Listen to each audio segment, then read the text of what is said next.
Welcome to URL Unzip, Reboot, and Leave, a podcast about the psychology that moves us.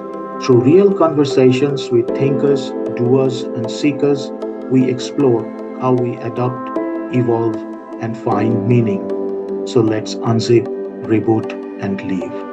আজকে যে আছে আমাদের সাথে ওর নাম হচ্ছে অধিরাজ পাল এবং আজকে ওর জার্নিতে ও যেসব জিনিস শিখেছে পড়াশোনা এবং বিভিন্ন জায়গায়, কারণ ও প্রেসিডেন্সি কলেজ, আইএসআই এইগুলো থেকে পড়াশোনা করেছে, সেইগুলো আমরা জানবো। কেমন আছিস? খুব ভালো। তুমি কেমন আছো?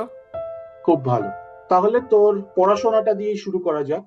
প্রথমে হুম কলকাতায় নর্মাল স্কুলিং, হুম এবং হুম। এই স্কুল লাইফে তুই বল যে কি শিখলি, কি বিরক্ত দিল, বা কোনটা মনে হলে ভালো হতো। স্কুলের ব্যাপার হচ্ছে, আমি জীবনে যে কটা ইনস্টিটিউশন এখনো অবধি ধরো বিলং করেছি, স্কুল হচ্ছে আমার জীবনের সব থেকে লংগেস্ট, 14 বছর। তো আমি মনে করি স্কুলের যে যে কটা বছর মানে সত্যি আমি ভাগ্যবান, কারণ এক হচ্ছে বন্ধুর সার্কেল যেটা আমার তৈরি হয়েছিল, মানে সেটাতে অনেক দূর আমাকে নিয়ে গেছে। সেটা মানে এখন অন রিফ্লেকশন সেটা বুঝতে পারি যে সেটা কতটা জরুরি ছিল। এবার আমার স্কুলের জন্য যেটা স্পেশাল ছিল সেটা হচ্ছে আমাদের হেডমাস্টার। তিনি বিশ্বাস করতেন ডিসিপ্লিন হচ্ছে নাম্বার ওয়ান। তুমি অঙ্কে কাঁচা হওয়া হতে পারো, ইংরেজি যদি ঠিকঠাক বানান না লিখতে পারো সেটাও মেনে নেওয়া যায়, কিন্তু ডিসিপ্লিন একদম সবার আগে। মানে এমন ঘটনা ঘটেছে, মানে ছেলের চুল লম্বা, হেডমাস্টার তাকে 5 টাকা পকেটে ঢুকিয়ে বলে, যা চুল কেটে এসো, তার আগে ক্লাস করতে পারবে না তুমি। কিন্তু যেটা আমি এখন মানে ভেবে বুঝতে পারি হচ্ছে এই যে এই স্ট্রং ডিসিপ্লিন যতটা দরকার ছিল, তার সঙ্গে আরো কটা দরকার ছিল হচ্ছে ইন্ডিভিজুয়ালিটি ফর্ম করা, যেটা হয় না হয়তো। মানে একটা খুব রেজিমেন্টেড ডিসিপ্লিনড অ্যাপ্রোচে যেটা হয় হচ্ছে একটা সসেজ ফ্যাক্টরির সঙ্গে কোরিলেশন আছে। তো এখন আমি যদি ভেবে দেখি যে স্কুলে আর কি জিনিস ভালো হতো, তা সব থেকে যেটা মনে হয় হচ্ছে একটু খেলাধুলো যদি আমরা একটু বেশি করে করতাম। কারণ পড়াশোনার পেছনে অনেকটা সময় মানে বা পড়াশোনা করতে চেষ্টা করার জন্য অনেকটা সময়, এনার্জি বা পুরো সোশ্যাল সেট আপ চলে গেছে। সোশ্যাল সেট আপ বলতে আমি বলছি যে ধরো টিউশনের যে কালচারটা আমাদের বাঙালিদের মধ্যে ছিল সেটা অনেকটা সময় নিয়ে নেয়, মানে গোটা সন্ধে নিয়ে দেয়। তো সেই সময়গুলো যদি একটু খেলাধুলো বা নিজের পার্সোনালিটি বা ইন্ডিভিজুয়ালিটির ওপর সময় দেওয়া হতো, তাহলে হয়তো অন্যরকম আউটকাম হতো। তারপরে প্রেসিডেন্সি, প্রেসিডেন্সি গিয়ে কি ধাক্কা খেলি বা কি শিখলি, বা কি দরকার ছিল কি দরকার ছিল না? প্রেসিডেন্সি কলেজের সব থেকে বড় ধাক্কা যেটা, সেটা হচ্ছে যেটা ঠিক যেটা ভুল সেটা অনেকটা নিজের ওপর চলে এলো। এটা কি আমার মনে হয় ঠিক? এই সময়টা কি শুধু অঙ্ক করতেই হবে, নাকি এই সময়টায় ধরো একটা বই বা একটা সিনেমা দেখা সেটাও ইকুয়ালি এনলাইটেনিং হতে পারে। তো মনে করার জিনিস আমি যেটা বলেছি হচ্ছে যে মানে the 3 happiest years of my life. আর ব্যাপার হচ্ছে প্রেসিডেন্সি কলেজে শুধু 3 বছর গ্রাজুয়েশন না, এখনো প্রেসিডেন্সি কলেজ আমি নিজেকে একটা পার্ট মনে করি। প্রেসিডেন্সি কলেজে আমার অমৃতার সঙ্গে দেখা, যার সঙ্গে আমার বিয়ে। তো Presidency College lives in our subconscious memory all the time. কিন্তু প্রেসিডেন্সি কলেজে পড়ে ধরো মানে আমি যে জিনিসটা সব থেকে বেশি রিয়েলাইজ করি সেটা হচ্ছে শুধু একাডেমিক ডিগ্রি বা শুধু একটা মানে সিলেবাস ধরে পড়াশোনা করা যথেষ্ট নয়। প্রেসিডেন্সি কলেজে হ্যাঁ 3 বছর ধরে তো লেকচার অ্যাটেন্ড করতে হয়েছে, কিন্তু এখন লাইটার নোট যেটা বলতে পারি হচ্ছে যে অনেক শিখেছি আমি প্রেসিডেন্সি কলেজে ক্যান্টিনে বসে। সেইখানে সিনিয়রদের সঙ্গে অনেক আলোচনা, সিনিয়র জুনিয়র, এখানে কেউ মানে ইয়ার ওয়াইজ বা ডিপার্টমেন্ট ওয়াইজ ডিভাইডেড ছিল না। আমার প্রচুর ভালো বন্ধু ফিজিক্স ডিপার্টমেন্টে ছিল। এবার তাদের সঙ্গে মানে ধরো একটা বিভিন্ন ধরনের আলোচনা, স্টার্টিং ফ্রম লিটারেচার, সিনেমা বা পলিটিক্স। গোয়িং ব্যাক টু স্কুলের যে the slight lack of individuality or personality formation, Presidency College সেখানে একটা বিশাল বড় রোল ক্রিয়েট করেছিল।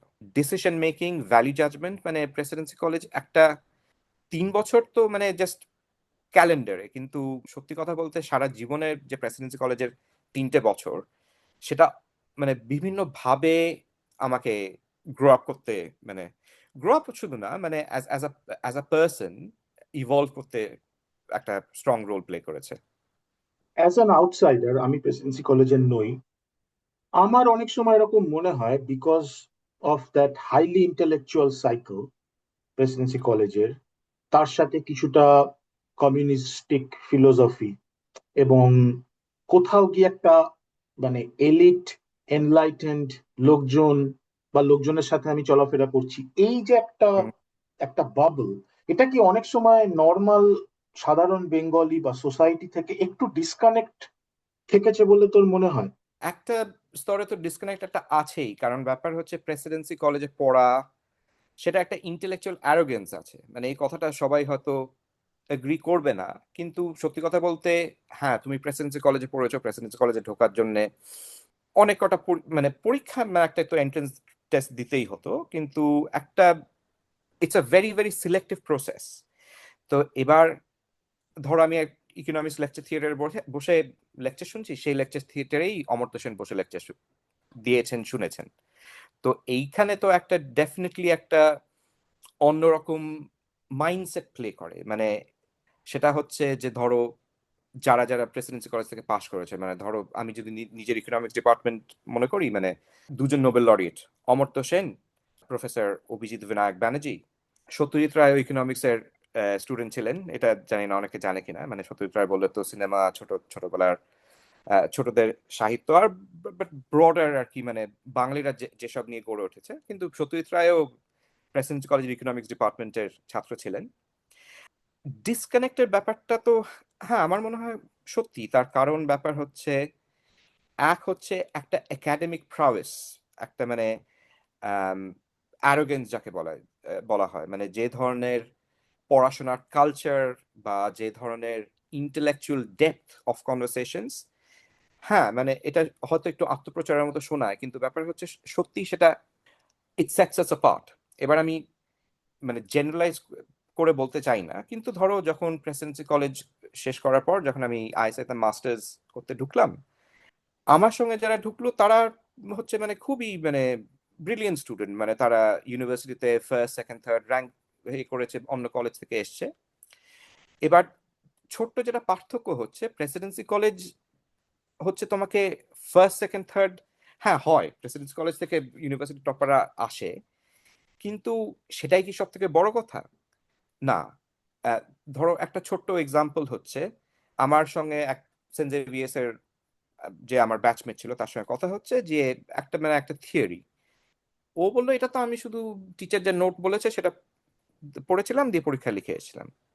কিন্তু আমি আর আমার প্রেসিডেন্সি করার এক বন্ধু আমরা বললাম যে না, আমরা তো পুরো পেপারটা, অরিজিনাল পেপারটা পড়েছিলাম। হ্যাঁ। তো এইখানে হচ্ছে ছোট ছোট ডিফারেন্স, যেটা it kind of manifests itself into the overall culture that presidency college is. যে জিনিসটা করা হচ্ছে সেটার ভেতরে ঢুকে মানে ইন ডেপথ। তো এইখানে একটা জোক মনে পড়ে গেল, মানে আমার এক বন্ধুর বাবা, সেও প্রেসিডেন্সি কলেজে পড়েছেন। তা তাদের এক ক্যালকাটা ইউনিভার্সিটির অন্য এক কলেজের সঙ্গে ক্রিকেট ম্যাচ চলছিল, তো প্রেসিডেন্সি কলেজ মানে যথারীতি গোহারা হারল। তো অন্য কলেজের ক্যাপ্টেন বলছে কি হয়, প্রেসিডেন্সি কলেজে এতগুলো খেলায় নামে একটাও জেতে না। তারপর তো প্রেসিডেন্সি কলেজের সেটার ব্যাপারে উত্তর ছিল, এই কলেজটার ব্যাপারে কি বলবো, এতগুলো স্টুডেন্ট কেউ একটা ফার্স্ট ক্লাস পায় না। তো এইখানে একটা অ্যারোগেন্স কাজ করেই।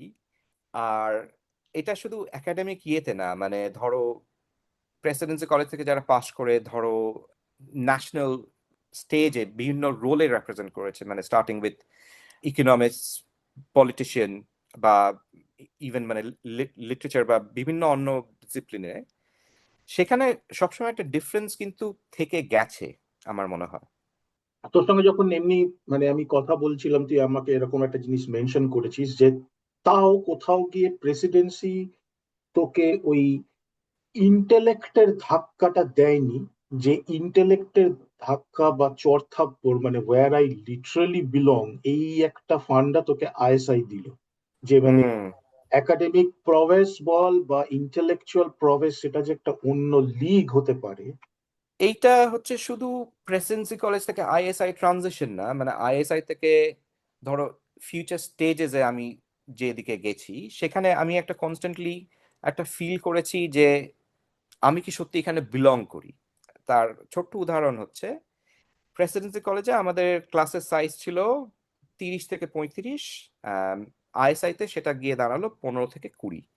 অল ওভার ইন্ডিয়া এতগুলো ছাত্র সিলেক্টেড হয় মানে একটা পার্টিকুলার কারিকুলামের জন্য, মানে ধরো ব্যাচেলর ইন স্ট্যাটিস্টিক্স বলো বা মাস্টার্স ইন স্ট্যাটিস্টিক্স বা মাস্টার্স ইন ইকোনমিক্স, যেটা আমি করি।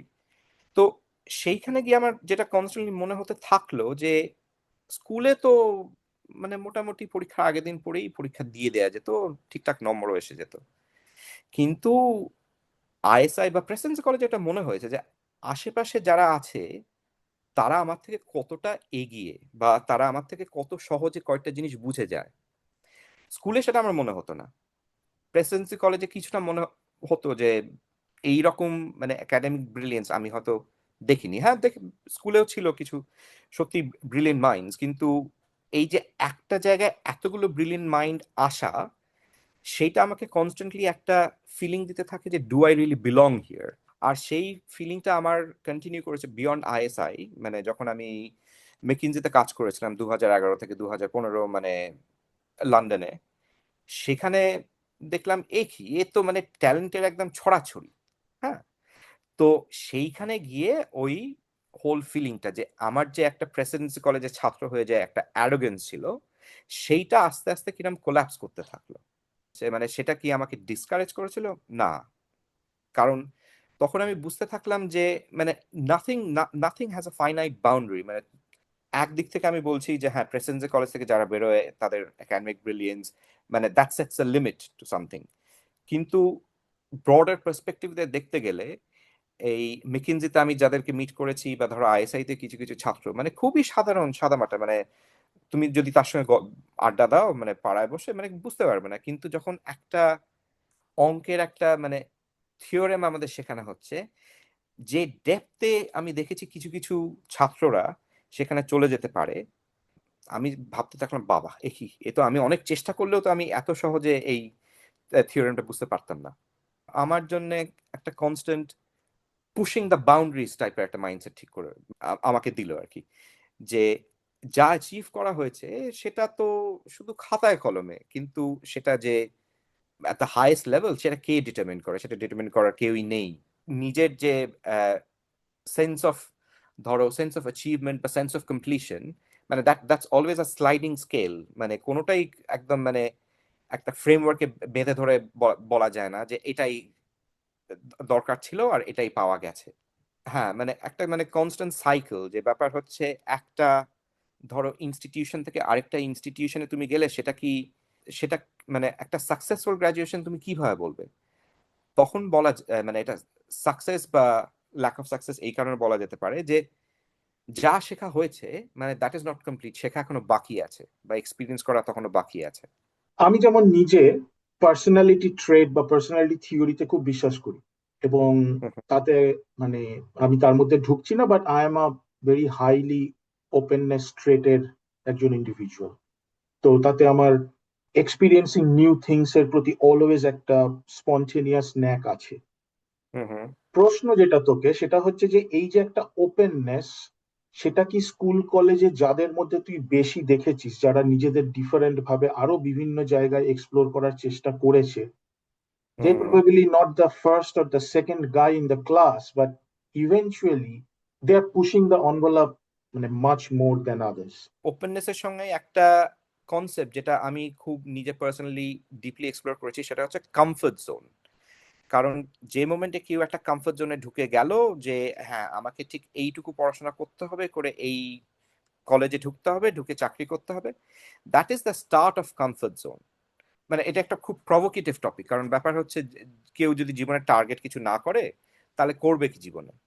কিন্তু ব্যাপার হচ্ছে তুমি যাদের কথা বলছো যারা ধরো বিভিন্ন ব্যাপারে ইন্টারেস্ট রাখতো বা বিভিন্ন রকম ওপেননেস তাদের মধ্যে ছিল, মানে কনসিয়াসলি বা সাবকনসিয়াসলি, আমার মনে হয় সেইটা তাদের মানে পরবর্তীকালে ডেফিনেটলি হেল্প করেছে। কারণ ব্যাপার হচ্ছে একটা জিনিস যেটা আমরা হয়তো সবসময় রিয়েলাইজ করি না, যে failure is as important as success. কারণ failure teaches you many things to face the same problems or similar problems with more resilience. তো আমার মনে হয় যাদের কথা বলা হচ্ছে, যারা ধরো পড়াশোনায় খুব প্রমিসিং ছিল না, অ্যাভারেজ স্টুডেন্ট ছিল, কিন্তু বিভিন্ন জিনিসে মাথা দিত, হ্যাঁ, তারা হয়তো পরে জীবনে সেই অপরচুনিটি গুলো পেয়েছে আর ঠিকঠাক সময় সেই অপরচুনিটি গুলোকে ক্যাপিটালাইজ করে, মানে they played it in their favour. তো ডেফিনেটলি একটা কোরিলেশন আছে যে মানে স্কুলে যারা সবসময় ভালো র্যাঙ্ক করতো বা সবসময় ভালো নম্বর পেতো তারাই কি সবার থেকে এগিয়ে রয়েছে? না, there were people who caught up and caught up not only in different fields but also মানে যেটা আমরা মানে একটা জেনারেল মানে কমন ডিনোমিনেটরে জীবনে কিছু অ্যাচিভ করেছে সেটা বলতে পারি। Jadavpur university, Shibpur B college বা টু সাম এক্সটেন্ট আইআইটি, আমরা অনেকটা মানে অনেককে মেন স্ট্রিমে দেখি, মানে হয়তো নাম্বার অফ স্টুডেন্টসও প্রত্যেক বছর বেশি পাস করে। আইএসআই কলকাতার মধ্যেই রয়েছে, বাড়ির পাশেই রয়েছে, কিন্তু কোথাও কি একটা it's a very elite thing or it's not in our league, it's something different. এই যে একটা ব্যাপার, আমি ইন্টেলেকচুয়াল প্রফেসর কথা বলছি না এখানে, আমি বলতে চাইছি যে মানে এরকম কি একটা কারণ আছে, বা এরকম কি কোনো রিলেভেন্স আইএসআই এর ছিল এক সময় এখন নেই, এরকম কি কিছু ঘটেছে ইন লাস্ট 30-40 ইয়ার্স? আইএসআর একটা ইতিহাস আছে যেটা অনেকেই জানে না, মানে আমরা মানে কোনো কারণে মানে মেইন স্ট্রিমে সেই ব্যাপারটা নিয়ে আলোচনা করি না। সেটা হচ্ছে দুটো খুব interesting fact about ISI. ISI এর জন্ম প্রেসিডেন্সি কলেজের মধ্যেই, প্রেসিডেন্সি কলেজের স্ট্যাটিস্টিক্যাল ল্যাবরেটরিজে আমাদের আইএসআই যে ফাউন্ডার প্রশান্ত চন্দ্র মহালানবিশ তিনি প্রথম ক্লাস স্টার্ট করেন স্ট্যাটিস্টিক্সে। প্রশান্ত চন্দ্র মহালানবিশ যখন কেমব্রিজ থেকে ফিরলেন, মানে বিদেশে যাদের সঙ্গে আলাপ হয়েছিল সেখান থেকে বোধহয় একটা আইডিয়া আসে যে স্ট্যাটিস্টিক্যাল লার্নিং ইন ইন্ডিয়া সেটা প্রগ্রেস করতে হবে। খুবই ছোট ডিপার্টমেন্ট, ব্যাচেলর ইন স্ট্যাটিস্টিক্স বা মাস্টার্স ইন ইকোনমিক্স, মানে খুবই অল্প ইনটেক, মানে খুবই একটা সিলেক্টিভ প্রসেস। আর সেটার কারণই হচ্ছে যে প্রশান্ত চন্দ্র মহলানবিশের আইডিয়া ছিল, বা তখন আমরা ধরো পোস্ট ইন্ডিপেন্ডেন্ট ইন্ডিয়াতে যখন ছিলাম, আইএসআর একটা বড় রোল ছিল হচ্ছে to support 5 year plans in India. কিন্তু সেই যে নেহরুভিয়ান 5 ইয়ার পলিসি, মানে ইন্ডিয়া যখন একটা প্রি লিবারালাইজেশন ইন্ডিয়া, যখন যখন ইন্ডিয়া খুবই ক্লোজড ইকোনমি, মানে খুব হেভিলি ইনফ্লুয়েন্স বাই ইউগোস্লাভ মডেল, মানে এই ইতিহাসগুলো আমার নিজেকেও পড়তে খুব ভালো লাগে। ইউগোস্লাভিয়ার মার্শাল টিটো আর আমাদের জওহরলাল নেহরু, তারা দুজনে খুব বন্ধু ছিলেন। মানে নন অ্যালাইন মুভমেন্ট, যেটা হিস্ট্রিতে যখন আমাদের স্কুলে পড়ানো হয়েছিল তখন এটা কিছুই বুঝতে পারেনি। কিন্তু 2017-তে আমরা যখন সার্বিয়া বেড়াতে যাই, সেইখানে মার্শাল টিটোর যা সব ইতিহাস এখনো ধরে রাখা হয়েছে, সেখানে একটা খুব স্ট্রং একটা কানেকশন পাওয়া গেছে যে কিভাবে এই যে ধরো ইউগোস্লাভ মডেল বা সোভিয়েত মডেল আমাদের পোস্ট ইন্ডিপেন্ডেন্ট ইন্ডিয়ার মানে ইকোনমিক ডেভেলপমেন্ট একটা রোল প্লে করেছে। আইএসআই মানে যা পড়ানো হয়, যা কোর্স অফার করা হয় খুবই নিশ। যারা অঙ্ক খুব ভালোবাসে তারা আইএসআই যায়, যারা স্ট্যাটিস্টিক্স ভালোবাসে তারা আইএসআই যায়। আর স্ট্যাটিস্টিক্স এর ভালোবাসাটা comes from love for mathematics. তো এইগুলো হয়তো কারণ যে আমরা কেন আইএসআই আর 5টা কলেজের মতো সেইভাবে একই আলোচনায় আনি না। দ্বিতীয় হচ্ছে আইএসআই সঙ্গে প্রেসিডেন্সি কলেজের আমার যেটা সব থেকে বড় ডিফারেন্স মনে হয়েছে যে এটা এখন পজিটিভলিও দেখা যেতে পারে, নেগেটিভলিও দেখা যেতে পারে। একাডেমিক ব্রিলিয়েন্স কাকে বলে আমি আইএসআই তে প্রথম প্রথম না, বা আইএসআই তে আরো খুব স্ট্রংলি রিয়েলাইজ করলাম। শুধু ক্লাসে যারা ফার্স্ট সেকেন্ড হয় না, কিন্তু মানে একদম ক্রেম ডে লা ক্রেম ছাত্ররা, যারা অঙ্ক মানে অন্যরকম ভাবে ভালোবাসে এবং অঙ্ক অন্যরকম ভাবে দেখে। তো সেই যে ধরো ছাত্রর যে সংখ্যা খুবই অল্প, মেবি সেটাই হচ্ছে তো আমার সেকেন্ড রিজন যে আমরা আইএসআই নিয়ে অতটা কেন আলোচনা করি না। আমার জন্য সব থেকে ইন্টারেস্টিং ইতিহাস হচ্ছে আইএসআই এর রোল যা ছিল ইন্ডিয়াতে, এখন সেটা থেকে অনেকটাই হয়তো সরে গেছে। কারণ এখন আমি যদি আমার যাদের সঙ্গে পড়াশোনা করেছি আইএসআই 2005 থেকে 2007-এ, 3 ধরনের প্রোফাইল বলা যেতে পারে। এক হচ্ছে যারা মোস্টলি বিদেশের কোনো ইউনিভার্সিটিতে মানে একাডেমিক ফিল্ডে প্রগ্রেস করছে। 2 হচ্ছে যারা ধরো এই একাডেমিক্সে না গিয়ে চাকরিতে ঢুকেছে, এই আমার মতো বা আমার কিছু কাছের বন্ধুর মতো। এখন দেশের সার্ভিসে মানে যে কারণে আইএসআই এর মানে one of the fundamental reasons of existence, সেইটা আমি খুবই কম দেখি আফটার লিবারালাইজেশন। তো সেইটা একটা স্লাইট ডিসকানেক্ট আমি মনে করি। কারণ আমার মনে আছে আমাদের এক প্রফেসর বলেছিলেন, তোমাদের সেন্ট্রাল গভর্নমেন্ট তোমার বাইরে বিদেশে গিয়ে চাকরি করার জন্য গ্রান্ট দিচ্ছে না, দেশের কাজের জন্য দিচ্ছে। ইন হাইন্ডসাইট মনে হয় যে কয়েকটা জিনিস হয়তো ভেবে দেখা উচিত ছিল যখন সময় ছিল, কিন্তু যাই হোক, জীবন তো এগোয়, হুম। এখন পিছিয়ে দেখার সময় নেই। আমার একজন এডুকেশনিস্টের সাথে কথা হচ্ছিল, উনি ইউএস থেকে, উনি বলেছিলেন যে আর পাঁচটা ভালো খারাপ হোয়াট এভার, ইউএস একটা কাজ খুব ভালো করেছে, সেটা হচ্ছে যে there is a massive connect between university and industry. Hmm hmm এবং আজকের যে সমস্ত বড় বড় অন্টারপ্রেনারশিপ বা কোম্পানিগুলো দেখি, most of them kind of মানে coming out from university labs. Hmm hmm সেই ডিসকানেক্টটা কিন্তু ইন্ডিয়াতেও চরম আছে। হয়তো আইএসআই সেই জায়গাটাতে একটা ব্রিজ ছিল এক সময়, বা সেরকমই একটা কোথাও ফিলোসফিক্যালি কানেক্ট মনে হচ্ছে আমার, এখন হয়তো সেটা কাইন্ড অফ লং গন। এবার আইএসআই এর পর কি হলো? আইএসআই এর পর তো ব্যাপার হচ্ছে, আমি যেটা বললাম যে আমি ক্যাটেগরি নাম্বার 2, যে যারা হয়তো গভর্নমেন্ট সার্ভিসে না গিয়ে সোজা কর্পোরেট সেক্টরে ঢুকলো। আর ব্যাপার হচ্ছে, আমি যে সময় ধরো ইউনিভার্সিটি শেষ করি সেই সময় ডেটা অ্যানালিটিক্স মানে ওয়াজ আ বুমিং ইন্ডাস্ট্রি। তো ব্যাপার হচ্ছে, বড় বড় কোম্পানিরা এইসব ক্যাম্পাসে এসে হায়ার করছিল যারা মানে বেসিক ধরো একটু অঙ্ক বোঝে বা অঙ্ক করতে পারে, একটু আধটু প্রোগ্রামিং জানে। সেই জন্য মানে ইট became natural pathway data analytics ইন্ডাস্ট্রিতে ঢোকা। তো সেই 2007 আমার প্রথম চাকরি ব্যাঙ্গালোরে। আর সেটা একটা খুব interesting part of my life. মানে ব্যাপার হচ্ছে, কমফোর্ট জোন কাকে বলে, সেখান থেকেই আমার প্রথম রিয়েলাইজেশন, মানে আমার personal feeling or personal suffocation of being the comfort zone Bangalore থেকেই কাজ করে। যেখানে আমার ভাগ্য খুবই ভালো ছিল যে ব্যাঙ্গালোরে আমি যখন যে চাকরিটা পাই, তার সঙ্গে আমার কিছু কিছু খুব কাছের বন্ধু, তারাও ব্যাঙ্গালোরের বিভিন্ন কোম্পানিতে একই সময় জয়েন করে। তো মানে ইট almost became like N extension of college life. মানে আমি ফ্ল্যাট শেয়ার করছি আমার যাদেরকে আমি 5 বছর চিনি। তো এটা খুব সুন্দর জীবন। মানে ধরো, নতুন চাকরিতে ঢুকলে প্রথম যেটা হয় হচ্ছে অনেক কিছু শেখা। অফিসে তো সময় খুব তাড়াতাড়ি কেটে যেত, মানে বিভিন্ন জিনিস শেখা, মানে both behaviourally as well as in in in the field আমরা যেখানে কাজ করছি। তারপর বাড়ি এসে মানে ব্যাক টু কলকাতা আর কি।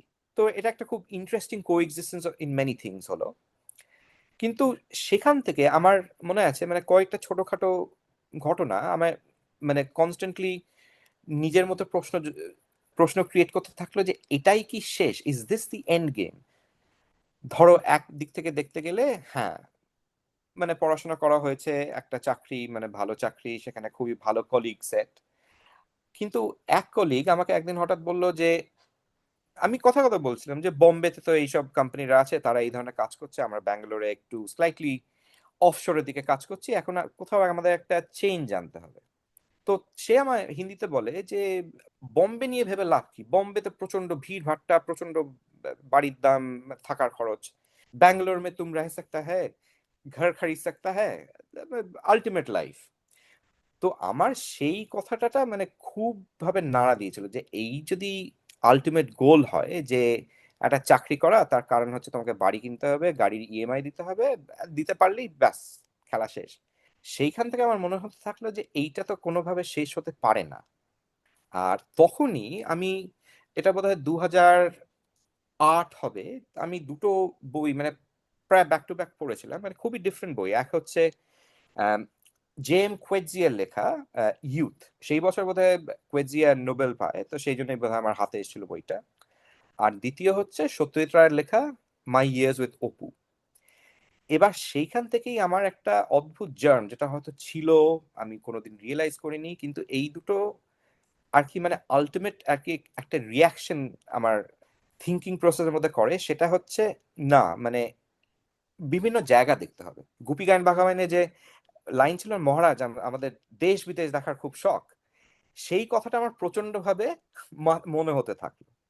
এবার সেখান থেকেই আমার আইডিয়া হয় যে এবার একটু দেশের বাইরে কেমন হয় একটু নিজেকে এক্সপিরিয়েন্স করে দেখতে হবে।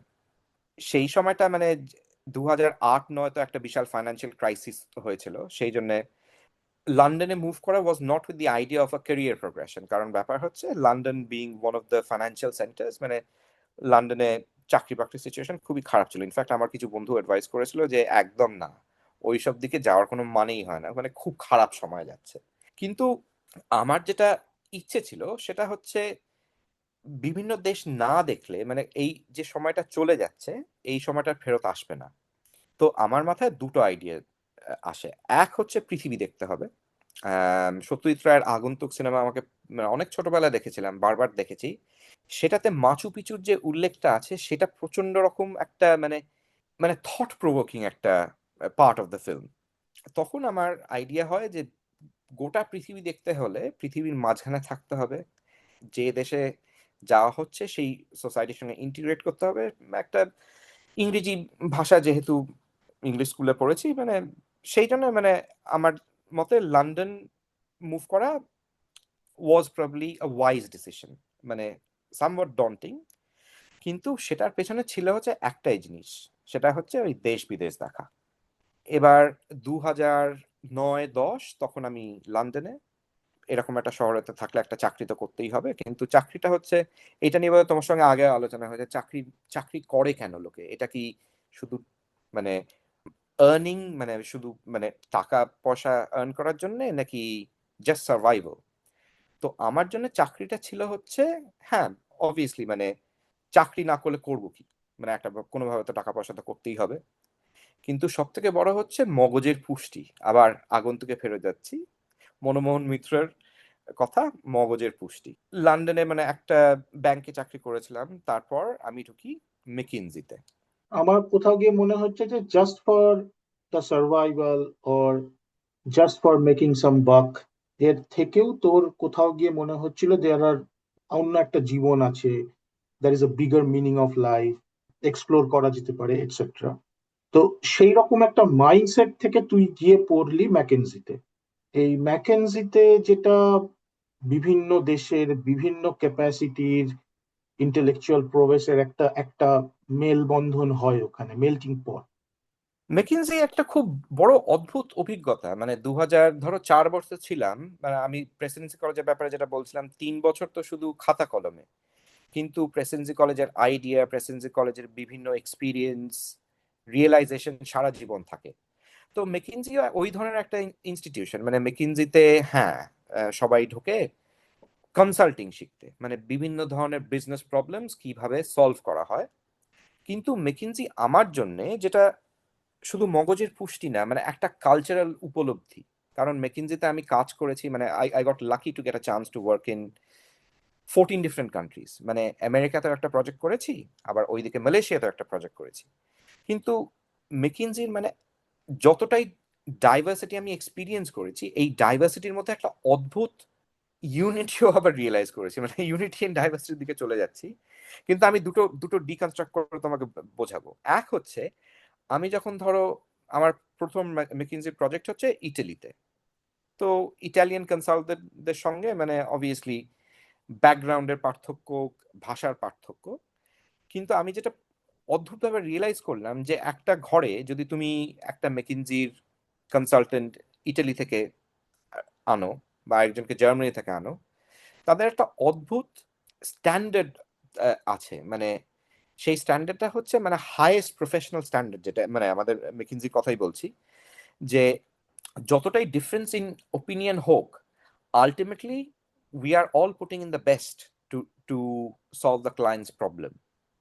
একটা টিম রুম, মানে মেকিনজি খুবই ছোট ছোট টিমে আমরা কাজ করতাম। ধরো ক্লায়েন্টের অফিসে যাওয়া হতো, একটা ঘরে আমাদের দেয়া হতো 4 থেকে 5 জন মেকিনজি মানে কনসালটেন্ট একসঙ্গে কাজ করছে বিভিন্ন পার্ট অফ দ্য প্রবলেম।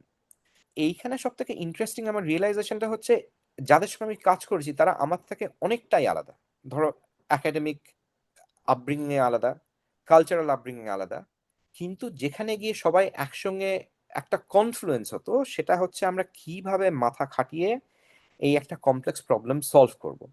আর সেখানে যেটা আমি রিয়েলাইজ করতে থাকলাম হচ্ছে, কম্প্রোমাইজ বলে কোনো কথা নেই। কম্প্রোমাইজ বলতে ধরো 9টা থেকে 5টা, এইটা তো আমাদের জেনারেল আইডিয়া, যে একটা যদি তুমি অফিসে কাজ করো, সকালবেলা শুরু করবে, সন্ধ্যাবেলা শেষ করবে। অনেক সন্ধে রাত্রির আমরা একই ঘরে বসে ক্লায়েন্টের প্রবলেম নিয়ে আলোচনা করতাম। মজার ব্যাপার হচ্ছে যে যতটাই ডিফারেন্স আমি বলি এদের সঙ্গে, কয়েকটা জায়গায় গিয়ে অদ্ভুত সিমিলারিটিও আমি পেয়েছি। যেরকম হচ্ছে কি খাওয়া দাওয়া। তো এইখানে আমার একটা খুব আম, মজার গল্প, মানে কোনোদিন ভুলিনি। সেটা হচ্ছে আমাদের রোমে একটা প্রজেক্ট চলছিল, তা একটা ফেজ অফ দ্য প্রজেক্ট শেষ হয়, তো আমরা সবাই ঠিক করলাম চলো আমরা সবাই ডিনারে যাই। রোমের একটা রেস্টুরেন্টে গেলাম। এইখানে গিয়ে আমার হঠাৎ মনে হলো যে আমরা যে ধরো বাঙালিরা বা ভারতীয়রা যে অনেকক্ষণ ধরে খাওয়া দাওয়া চলছে, গল্প চলছে, মানে আর গল্পের কোনো শুরু বা শেষ নেই। এইখানেও তাই। তো খুব সিনিয়র আমাদের পার্টনার বা ডাইরেক্টর তারা ডিনার টেবিলে খাবার যখন এলো, টাই গলার ওপর তুলে খাওয়া দাওয়া চলছে, গল্প চলছে। তো সেটাই মেকিনজিতে ডাইভার্সিটিতে যেরকম ভাবে হিট করেছিল আমার, কিন্তু ডাইভার্সিটির মধ্যে একটা অদ্ভুত ইউনিটি আমি দেখেছিলাম। আর এটাই হচ্ছে মেকিনজির একটা বড় বিলিফ যে তুমি যদি একটা প্রবলেম সলভ করছো, সেটা মানে যে ধরনের প্রবলেম হোক, একটা কমার্শিয়াল প্রবলেম হোক বা একটা মানে গভর্নমেন্টের একটা পলিসির প্রবলেম হতে পারে, এইখানে মেকিনজির বিশ্বাস ছিল হচ্ছে যে বিভিন্ন ধরনের প্রোফাইল বা বিভিন্ন ধরনের perspective is much better at problem solving. সেই জন্য মেকিনজির বিলিফই ছিল বিল্ড ডাইভার্স টিম। আর এই একটা যে ডাইভার্সিটির যে realisation and being part of that diversity, এটাও আমাকে অনেক দূর মানে থিঙ্কিং প্রসেসকে শেপ করেছে। আমি এখন যখন ধরো মেকিনজি তো আমার 2015-তে শেষ, এখন প্রায় 10 বছর হয়ে গেছে। কিন্তু আমি যখন ধরো ডে টু ডে কোনো প্রবলেম সলভ করছি, আমার একটা বড় part of the solution is do we have different perspectives in the solution. কারণ তা যদি না হয় তাহলে অনেক সময় যে একটা বায়াস থেকে যায়। এই যে জিনিসটা ধরো আমাদের গভর্নমেন্ট যদি একটা নতুন এডুকেশন সিস্টেম ফর্ম করে, এখন সেখানে যদি তুমি বিভিন্ন সোশ্যাল স্ট্রাটা থেকে পার্সপেক্টিভ না আনো, হয়তো সলিউশনটা ভালো হবে অনলি ফর আ ফিউ, মানে it will not be for everyone. তো এইটা একটা বড় রিয়েলাইজেশন যে আমরা সবসময় মনে করি যে একটা যদি টিম বানানো হয়, সব চলো একই জায়গা থেকে সব থেকে ভালোগুলো ভালো মাইন্ড আমরা তুলি, কিন্তু that may not be always the optimal solution. অনেক সময় বিভিন্ন perspective can give more novel solutions than a purely academic or a purely regimented solution. এই যে চাকরি করব, বাড়ি হবে, মানে এটাই কি শেষ? নাগেশ কুকনুর যে অনেকগুলো সিনেমা বানিয়েছে, হায়দ্রাবাদ ব্লুজ যার বানানো, তো সে যখন ইউএসএ তে ছিল, সে একটা ইন্টারভিউতে বলেছিল যে I started getting scared of this thought, যেখানে আমার একটা ডুপ্লেক্স বাড়ি আছে, দুটো kid and two dogs. So কোথাও গিয়ে আমার ওইটা মনে হলো যে তোরও ওই রকমই হুম একটা কাইন্ড অফ আ ভয় কাজ করছিল। আর দ্বিতীয় হচ্ছে, তুই যে ফুডের কথাটা বললি, মেন্টাল হেলথ নিয়ে যখন আমি, যারা অ্যাডমিনিস্ট্রেটর অফ মেন্টাল হেলথ, তাদের সাথে যখন কথা বলি, তখন তারা বলেছে যে food is the best source to put different perspective together, বা ডিফারেন্ট হুম হুম কালচারাল লোকজনকে এক জায়গায় আনার জন্য বেস্ট ট্রাম্প কার্ড হচ্ছে ফুড।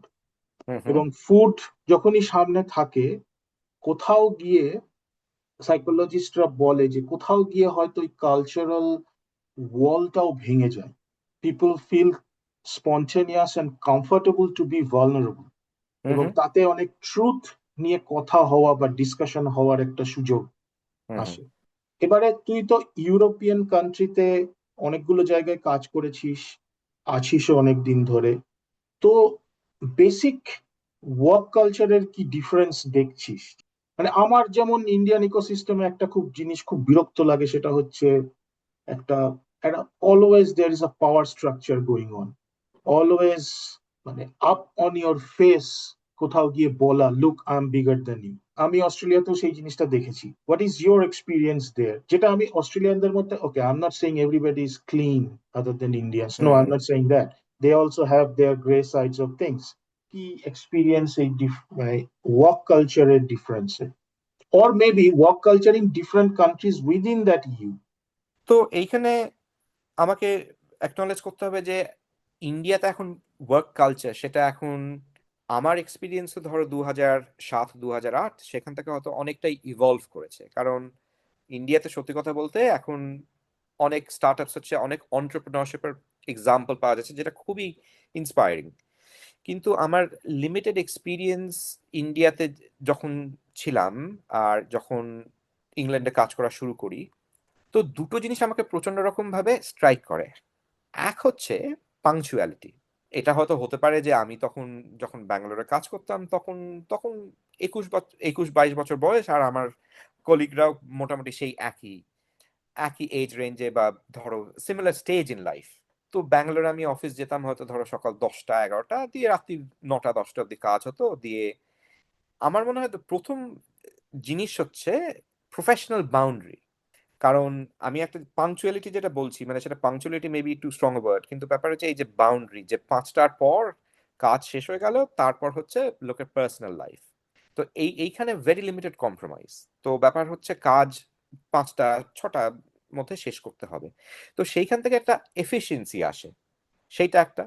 দ্বিতীয় জিনিস হচ্ছে যে কেউ তোমার বন্ধু নয়। মানে ব্যাঙ্গালোরে যখন আমি চাকরি শুরু করি, হ্যাঁ, প্রচুর ইউনিভার্সিটি গ্র্যাজুয়েট আমারই মতো বয়সী, এখন আমরা সবাই বন্ধু হয়ে গেলাম।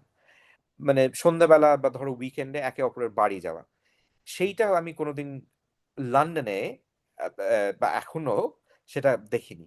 কিন্তু মজার ব্যাপার হচ্ছে যে হ্যাঁ, তোমার পাশে যে বসে আছে সে তোমার বন্ধু নয়, কিন্তু যখন কাজ করতে হবে সেখানে যে মেন্টরিং বা কোলাবোরেশন, সেইটা একটা অন্য ধরনের। আর এইখানে আমি অনেক সময় দেখেছি হায়ারার্কিটা অলমোস্ট ডিডন্ট ম্যাটার। মানে আমার পাশে, আমার মনে আছে প্রথম লন্ডনের প্রথম চাকরিতে আমার পাশে যে বসতো, সে সেই কোম্পানিতে প্রায় 20 বছর কাজ করেছে। তার প্রোগ্রামিংটা একটু অসুবিধা হতো, তা আমি তাকে প্রোগ্রামিং এ প্রচুর হেল্প করতাম। কিন্তু সে বিজনেসটা এত ভালো বুঝতো। আর আমি যখন ধরো একটা পার্টিকুলার প্রজেক্টে কাজ করছি, এই যে মানে গোটা ব্যাংকের যে মানে বিজনেস প্রপোজিশন বা বিজনেস স্ট্র্যাটেজি, সেইগুলো ও সুন্দর আমাকে বুঝিয়ে দিত। তো এইখানে আমার সেকেন্ড রিয়েলাইজেশন যে হায়ারার্কি, বা তুমি ধরো যেটা বলছো পাওয়ার স্ট্রাগল, মানে that was almost non existent. মানে দ্যাটস নট সেইং যে certain people were more ambitious than others and they wanted to have their identity well respected. ব্যাপার হচ্ছে একটা প্রফেশনাল সেটআপে তোমার বয়স কত, তুমি কোথা থেকে পড়াশোনা করেছো, সেইগুলো আলটিমেটলি সব ডিজলভ করে যেত। তো এই দুটো আমার মনে হয় প্রাইমারি ডিফারেন্স। আরেকটা ব্যাপার হচ্ছে আমি যেটা রিয়েলাইজ করি যে না বলাটা একটা ইম্পর্টেন্ট স্কিল। মানে একটা কাজ এলে সেটা ভালোভাবে ডেলিভার করা যতটা ইম্পর্টেন্ট, আর না বলাটাও ততটা ইম্পর্টেন্ট। যেটা উইথাউট জেনারেলাইজেশন, আমি ধরো ব্যাঙ্গালোর যখন 2 বছর চাকরি করেছিলাম, এই না বলার আইডিয়াটা আমি খুবই কম দেখেছিলাম। ইয়েস স্যারটা অনেকটা বেশি শুনতাম। মানে এই যে না বলাটা কোত্থেকে আসছে, সেটা হচ্ছে এক হচ্ছে মানে personal beliefs যে what is important for your career development, what is important for the business, and what is important as a thing to do, মানে doing the right thing at the right time। এই সেন্সটা খুব grow করা আমার মনে হয় খুবই দরকার। তো পাওয়ার স্ট্রাগল হয়তো ওয়ান ম্যানিফেস্টেশন, কিন্তু নিজের ডিসিশন মেকিং প্রসেস সেটা ইকুয়ালি ইম্পর্টেন্ট। হয়তো এইটাও একটা ডিফারেন্স। কিন্তু আমি যেটা বললাম যে 2 বছর কাজ করে হয়তো এখন ইন্ডিয়ার প্রফেশনাল সেট আপ বা কর্পোরেট এথিক্স, সেটা নিয়ে আমার খুব একটা কমেন্ট করার মতো ফ্যাক্টস যথেষ্ট নেই। তো আমার মতো তুইও একটা অন্য শহরে প্রথমে, তারপরে অন্য দেশে গিয়ে স্টার্টেড ফ্রম স্ক্র্যাচ, জীবনটাকে অন্যভাবে দেখা ইত্যাদি গুলো করেছিস, করছিস। যেহেতু আমি 10 বছর 10-12 বছর ধরে সেলফ এমপ্লয়েড এবং try to do different things, তাতে অনেক সময় প্রফেশনালি আমি আমার পাস্ট লাইফকে প্রফেশনে আনিনি। মানে আমি জাস্ট চাকরি করতে পোষাতো না বলে চাকরি ছেড়ে দিয়েছি, তারপরে ব্যবসা শুরু করেছিলাম আইটি রিক্রুটমেন্ট নিয়ে। তো হুম আমার হুম প্রথম ক্লায়েন্টটাও আমাকে জোগাড় করতে হয়েছিল, কিন্তু পরে আমি এটা স্কেল করতে পারিনি, দ্যাটস ডিফারেন্ট স্টোরি। কিন্তু এরকম অনেক জিনিস করেছি যেটা আমি আগে কোনোদিন করিনি। ইভেন পডকাস্ট আমি আগে কোনোদিন করিনি, কোনোদিন ভাবিও নি করবো। অনেক কেসে অনেক সমালোচনা শুনেছি, ওকে। হুম হুম এবং এই সমালোচনাটা আমি মোস্টলি তাদের কাছ থেকেই শুনেছি যারা নিজেদের এই কমফর্ট জোন বলিস বা নিজেদের ভয়ের বাউন্ডারির বাইরে বেরোয়নি বা হুম ইনসিকিউরিটির বাইরে বেরোয়নি, তাদের কাছ থেকে মেনলি এটা পেয়েছি। এবং ওইখানে আমি আমি ভদ্রলোকের নাম ভুলে যাচ্ছি, চন্দ্রিল একটা জায়গায় বলেছিল যে কোনো কিছু করা মানে হচ্ছে করা, কোনো কিছু না হ্যাঁ করা হ্যাঁ মানে না করা। এই হুম হুম। জায়গাটা নিয়ে তোর কি মনে হয়? এইটা almost part of human nature. মানে ব্যাপার হচ্ছে আমার, তুমি যখন প্রশ্নটা করলে আমার প্রথম জিনিস মাথায় এলো হচ্ছে 2012-তে একটা সিনেমা দেখেছিলাম, খুবই ভালো লাগে আমার, ভূতের ভবিষ্যৎ। যেরকম পাঞ্জাবিদের কৃপান, বাঙালিদের প্রিয় অস্ত্র হচ্ছে কাঠি। তো কাঠি তো সবাই করে, কিন্তু আমার মনে হয় এটা এটা শুধু বাঙালিদের জন্য রেস্ট্রিক্টেড না। মানে তার কিছু কারণ হতে পারে। এক হচ্ছে রিস্ক না নেয়া। মানে কারণ কেউ যদি রিস্ক নেয়, দিয়ে একটা কিছু অ্যাচিভ করে, মানে that will lead to one pathway. এবার অনেকেই সেই পাথওয়েটা যেতে ভয় পায়, যদি না হয় তাহলে কি হবে। একটা সাইকোলজিস্টের এরকম একটা বক্তব্য আছে যে most of the human being they just don't want to win, hmm. They don't want to lose. Risk নেওয়া সবার জন্য হয়তো সেম লেভেলে পসিবল নয়, কিন্তু তুমি যে বলছো সমালোচনা করা, মানে other than being human nature, একটা মানে sense of or lack of sense of fulfilment থেকে হয়তো আসতে পারে। এখন কিছু কিছু সমালোচনা মিনিংফুল, কিছু কিছু সমালোচনা কনস্ট্রাকটিভ, যাকে আমরা কনস্ট্রাকটিভ ফিডব্যাক বলি। তো আমার মনে হয় এটা দুটো দিকই দেখতে হবে। এক হচ্ছে কে সমালোচনা করছে বা কেন, অ্যাজ লং এজ ইউ মানে উই ক্যান রেশনালাইজ দ্যাট। আর সেকেন্ড হচ্ছে সেই সমালোচনা থেকে কিছু কি পাওয়ার আছে, যদি না থাকে তাহলে সেটা হচ্ছে noise, and cut out the noise. কিন্তু কিছু কিছু ফিডব্যাক মানে coming from outsiders could still be helpful. এখন পুরোপুরি কনটেক্সটের উপর ডিপেন্ড করছে, কিন্তু তুমি তুমি যে যে সেন্টিমেন্টটা বলছো সেটা নট আনকমন। আর আমার মনে হয় তার প্রধান কারণ হচ্ছে হিউম্যান নেচার, মানে কিছু কিছু ব্যাপারে খুব লিমিটিং হয়। মানে লোকজন রিস্ক নিতে ভয় পায় বা কিছু নতুন জিনিস ট্রাই করতে ভয় পায়। এখন ইচ্ছে আছে করার, কিন্তু করতে গেলে অনেক কিছু করতে হবে, সেখানে একটা স্টেলমেট চলে আসে। Then how can someone overcome their fear? Fear হয়তো ঠিক কথাটা বলছি না, মানে লোকে কিভাবে fear of unknown, probably hmm that is hmm. The right phrase, fear of আননোনটাকে জয় করতে পারে বা একটু নিজেকে পুশ করতে পারে? আমার মনে হয় the way to overcome fears is to face them. কিছু কিছু ফিয়ার রেশনাল হয়। যে দেশে যুদ্ধ চলছে সেই দেশে বেড়াতে যাওয়া কি ঠিক? না। মানে সেটা একটা কশাস ডিসিশন। কিন্তু কিছু কিছু ক্ষেত্রে মানে যে জিনিসটা কোনোদিন করিনি, সেটা কোনোদিন করতে পারবো না, এইটা আমার মনে হয় একটু ভেবে দেখা উচিত সবার। আমার নিজের জন্যে আমি একটা ছোটবেলার আহ, উদাহরণ দিচ্ছি। আমার ছোটবেলায় স্টেজ ফ্রাইট ছিল। মানে আমার মাসি পিসি দুজনেই, আমার মাসিকে তো চেনোই, মানে আমার মাসি তো প্রচুর stage performance, TV, public speaking, সেটা মানে একদম অসাধারণ এক্সাম্পল। কিন্তু আমার সেসব করতে খুবই ভয় লাগতো। ক্লাস 7-8 অব্দি আমার মানে স্টেজে উঠে কবিতা বলতে গেলে একদম গায়ে জ্বর আসতো। আমার এটা বোধহয় ক্লাস 7-8-এর ঘটনা, খুব মনে হতে থাকলো। কারণ তখন আমাদের স্কুলে আমরা সবাই মানে বিভিন্ন হাউসে বিলং করতাম। হাউস হচ্ছে গিয়ে টিম। এখন আমার আবার একটা সেন্টিমেন্ট ছিল, আমাকে হাউসের জন্য পয়েন্ট আনতে হবে, হাউসকে জিততে হবে at the end of the academic year. খেলাধুলায় তো আমার স্কুলে থাকতে থাকতে কোনোই কন্ট্রিবিউশন ছিল না। আমি ছোটখাটো ভাবে কন্ট্রিবিউট করতাম। তখন আমার মনে হতে থাকলো যে এই পাবলিক স্পিকিং এর ভয়টা থাকলে স্কুলে যে ইনডোর ইভেন্ট যেগুলোতে হয় সেইগুলোতে আমি কোনোভাবে কন্ট্রিবিউট করতে পারবো না। তো একটা বড় ইভেন্ট হতো আমাদের প্রত্যেক বছর, সেটা হচ্ছে এলোকিউশন। মানে ব্যাপার হচ্ছে বিভিন্ন ক্লাস অ্যাক্রস হাউসেস তারা কবিতা বলবে, বা ধরো মানে কিছু কিছু এক্সটেম্পোরারি রাউন্ড হতো। তো আমি ভাবলাম এইটা একটা চান্স। তো let's face it proactively. Class class 8-এ আমাদের হাউস মাস্টারকে বললাম, ঠিক আছে এবার আমি এলোকিউশনে পার্টিসিপেট করব। সেই যে একটা facing up to the fear of being on the stage, আর সবাই তোমার দিকে তাকিয়ে আছে, এই যে একটা, যে একটা অলমোস্ট ইরাশনাল ফিয়ার, মানে তাকিয়ে আছে তো কি খেয়ে তো নেবে না। মানে তো তুমি নিজের মতো সুন্দর যদি একটা ভালো পিস চুজ করে থাকো, আর যদি তুমি যথেষ্ট রিহার্সাল করে থাকো, তাহলে একটা সুন্দর এলোকিউশন পারফরমেন্স হতে পারে। তো সেই একটা ফেসিং আ ফিয়ারের এক্সাম্পল, সেটা সবার জন্য আমার মনে হয় মানে সহজ বা কঠিন সেটা তো আমার বলার কথা না, কিন্তু এইটা কিছু একটা ট্রাই, মানে সবারই একটা চেষ্টা করে দেখা উচিত। কিছু কিছু জিনিস যেটা কোনোদিন করিনি সেটার জন্য টাইম দেওয়া উচিত। যেরকম ছোটবেলা থেকে কলকাতায় থাকতে থাকতে আমরা তো মানে অলমোস্ট ট্রাইলিঙ্গুয়াল হয়ে বড় হয়েছি। ইংলিশ মিডিয়ামে পড়ানো হতো। কেউ কেউ হয়তো একটু পরের দিকে ইংলিশ শিখতো, কিন্তু যারা কলকাতায় বড় হয়েছে তারা মোটামুটি বাংলা তো মাতৃভাষা, হিন্দিও যথেষ্ট ভালো শেখে। তো এই ক্ষেত্রে এই এই কনটেক্সটে আমার মনে হলো যে একটা ভাষা শেখা দরকার। তো আমার সেই আগন্তুক দেখে বা কিছু নিজের পড়াশোনা করে আমার দক্ষিণ আমেরিকা যাওয়ার প্রচুর ইচ্ছে। এখন সবাই যেটা বলে ওই সব দেশে কেউ ইংরেজি বলে না, তাহলে গিয়ে কি বলবে, কোথায় যাবে, রাস্তা হারিয়ে গেলে কি করবে তুমি? তা সেটা থেকে আমার মনে থাকলো এটাও তো একটা ফিয়ার, একটা ইনহিবিশন। আমি একটা দেশের ভাষা বলি না, ভাষা জানি না বুঝি না বলে কি আমার ওই দেশে কোনোদিন যাওয়া উচিত না? সেটা কোনো মানে রেশনাল বেসিস নেই।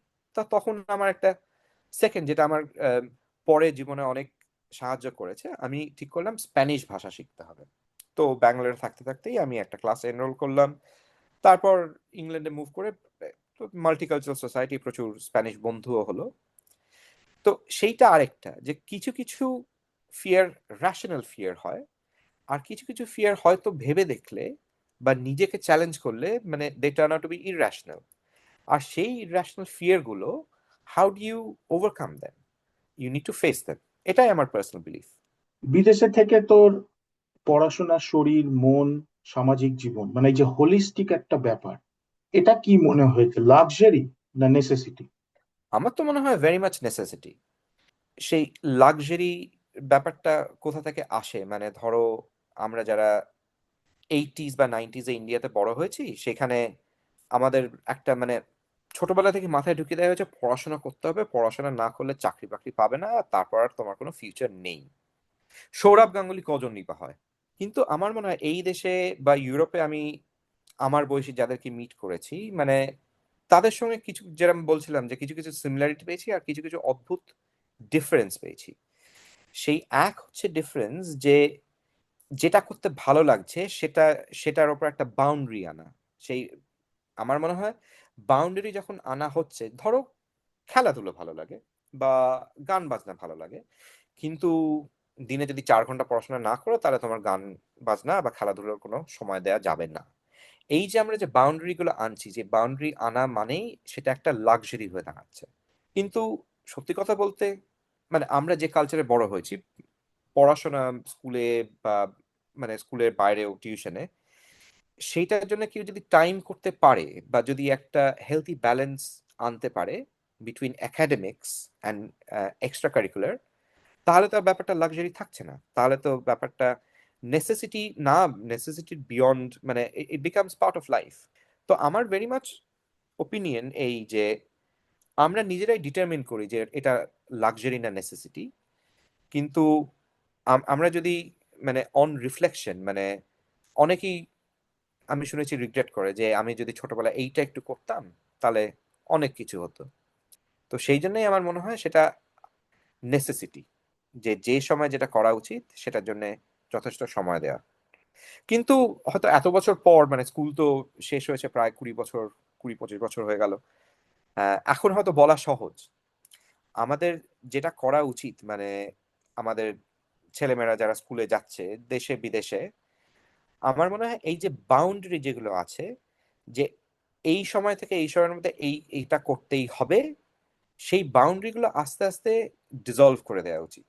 হ্যাঁ, মানে স্কুলে পড়তে পড়তে ডিসিপ্লিন, মানে স্কুলে একটা সময় যেতে হয়, একটা সময় স্কুল শেষ হয়, সেই ডিসিপ্লিনের, সেই ডিসিপ্লিনকে আমি আম, বলছি না যে কমিয়ে দেওয়া উচিত, কিন্তু এই যে বিভিন্ন ধরনের অ্যাসপিরেশন, যে স্কুল থেকে বেরিয়ে 2 ঘন্টা অঙ্ক টিউশন করতেই হবে, অঙ্ক টিউশন না করলে জয়েন্টে খুব মুশকিল হবে, এই যে সেলফ এনফোর্স যে বাউন্ডারি গুলো আমরা যে ক্রিয়েট করি, মানে বা দেখে এসেছি এরকম বাউন্ডারি আছে, বা মানে we probably been directly or indirectly been part of those boundaries, সেইগুলো আমাদের উচিত যে সেগুলো আরেকবার ভেবে দেখা। তো নেক্সট 10-15 বছরে রিয়েল এডুকেশন কি হওয়া উচিত? ফিউচারকে কিভাবে দেখা উচিত এখনকার স্টুডেন্টদের, এই সম্বন্ধে তোর কি মনে হয়? এইখানে জেন এআই ব্যাপারটা তো খুব স্ট্রংলি চলে আসে। আর নেক্সট 10-15 বছর কি নেক্সট 5 বছরে জেন এআই আমাদের জেনারেল লাইফস্টাইল কোন দিকে নিয়ে যাবে সেটা বলা খুবই মুশকিল। কিন্তু আমার আমার যা ধারণা, মানে আমার ছেলে স্কুলে যাচ্ছে, স্কুলে যেটা ওকে শেখানো হচ্ছে যে টেক ক্যালকুলেটেড রিস্ক, যেটা আমি আমি ছোটবেলায় কোনো টিচারকে এই কথাটা বলতে শুনিনি। আমার ধারণা হচ্ছে নেক্সট 10 থেকে 15 বছরের education will be a lot beyond text books are writing answers. তার কিছু কিছু মানে নাগেটস অফ ইনসাইট আমি যেগুলো পেয়েছি সেটা হচ্ছে, আমার ছেলেকে দিয়ে শুরু করি। তো আমাকে ও কদিন আগে প্রশ্ন করে যে লন্ডনের লেগো স্টোর কোথায় আছে। আমার তো কোনো আইডিয়া নেই, আমি বললাম না, আমি তো জানি না। তো আমাকে উল্টে প্রশ্ন করলো, তুমি কি চ্যাট জিপিটি কে জিজ্ঞেস করে এই আনসারটা আমার জন্য বার করতে পারো? তো একটা 7 বছরের ছেলের তার ফেমিলিয়ারিটি উইথ জেন এআই বা ধরো কিভাবে ইনফরমেশন পাওয়া যায়, এইটা হচ্ছে মানে খুব ইনসাইটফুল যে ছেলে মেয়েদের চিন্তা কত দূর যাবে বা কোন দিকে যাবে। দ্বিতীয় কারণ হচ্ছে যে আমরা ধরো কম্পিউটার ইউজ করতাম শুধু, আমার তো স্কুলে থাকতে শুধু প্রোগ্রামিং ক্লাসে, কিন্তু ধরো হোমওয়ার্ক অ্যাসাইনমেন্ট অমুক তুসুক কম্পিউটার কোনোদিনই করা হতো না। তো আমি এইখানে যেটা যে যে ট্রেন্ডটা দেখছি সেটা কিছুটা হয়তো কোভিডের জন্য হতে পারে, কারণ কোভিডে তো অবভিয়াসলি ক্লাসরুম তো মাসের পর মাস বন্ধ ছিল। তো আমার মনে হয় এই যে বই পড়ে খাতায় উত্তর লিখে এই যে একাডেমিক বাউন্ডারি, সেইগুলো অনেকটাই ডিসলভ করে যাবে। আমি ধরো দেশে যখন স্কুলে পড়েছিলাম তখন আমাদের এক্সট্রা কারিকুলার অ্যাক্টিভিটি বা ধরো মিউজিয়াম নিয়ে যাওয়া বা ধরো বোটানিক্যাল গার্ডেন নিয়ে যাওয়া, সেগুলো বছরে একবার করে হতো।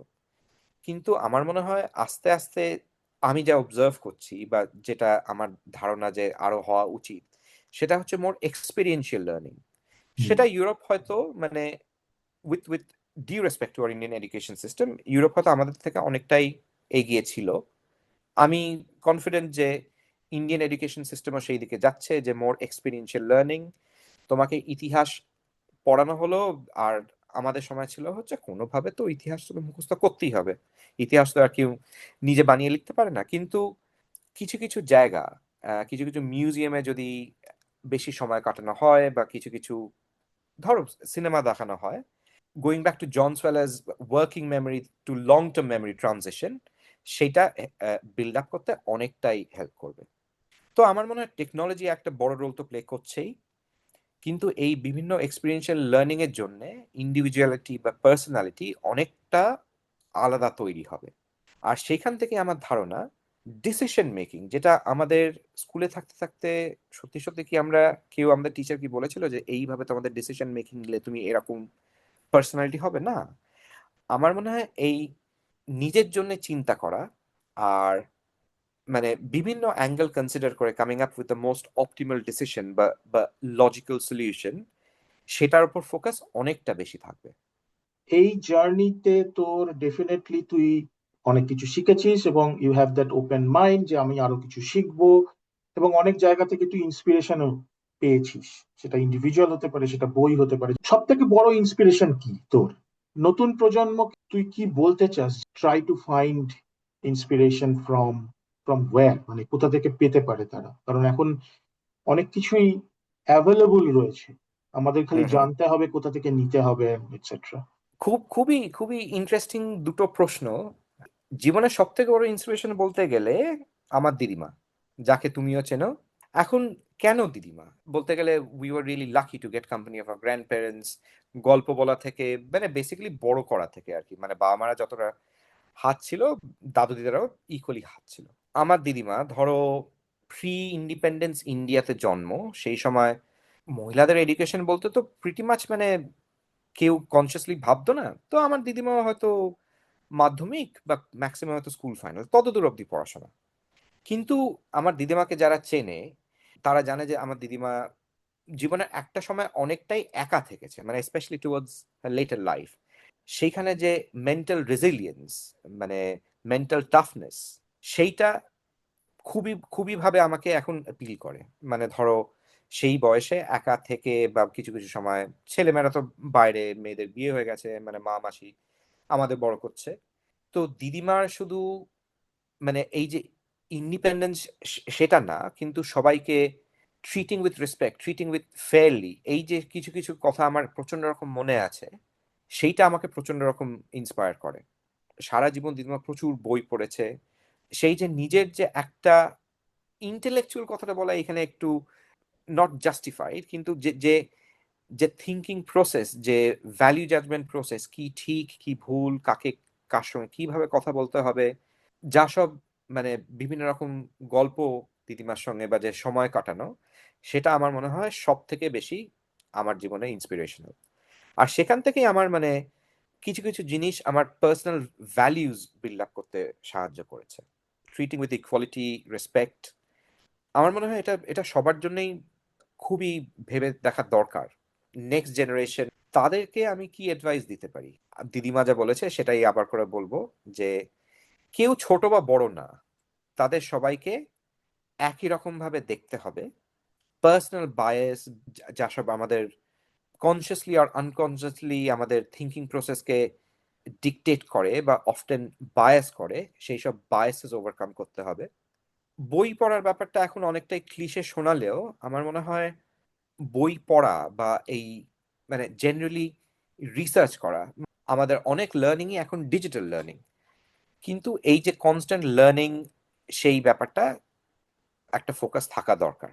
হ্যাঁ, বই আমার ছোটবেলা থেকে পড়তে ভালো লাগতো, এখন অতটা বই পড়ার সময় হয় না, কিন্তু ডিজিটাল মেটেরিয়াল যা পাওয়া যায় সেটা থেকে অনেক কিছুই শেখা যায়।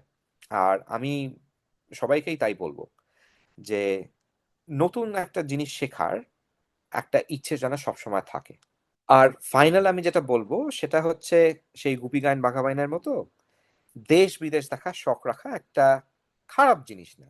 বিভিন্ন দেশ ঘোরার শখ শখ রাখি, যা এতদিন ধরে আছে, কিন্তু সেটার থেকে সব থেকে বড় রিয়েলাইজেশন হচ্ছে নতুন দেশ দেখা না, নতুন লোকজনের সঙ্গে আলাপ করা। এই যে ভারতীয় হয়ে যে একটা জেনারেল ইংলিশ সোসাইটির ওপর একটা যে ওপিনিয়ন আছে, এরা আমাদের দেশ কলোনাইজ করেছে, এরা এক ধরনের লোক, কিন্তু এই দেশের লোকজনের সঙ্গে প্রচুর আলাপটা করে আমি রিয়েলাইজ করেছি এরা আমাদের থেকে হয়তো খুব একটা আলাদা না। এরাও একসঙ্গে টেবিলে বসে গল্প করতে ভালোবাসে। ক্রিসমাস যখন আসে বা আমাদের দুর্গা পুজোর মতো যে ব্যাপার এদের, সেই সময় ফ্যামিলি সব থেকে বড় এদের জন্য। তাই বিভিন্ন রকমের লোকজনের সঙ্গে আলাপ করা, আর তুমি যেটা বলছিলে ওপেননেস অফ মাইন্ড, সেইটা মেনটেন করাই আমার মনে হয় সব থেকে বড়।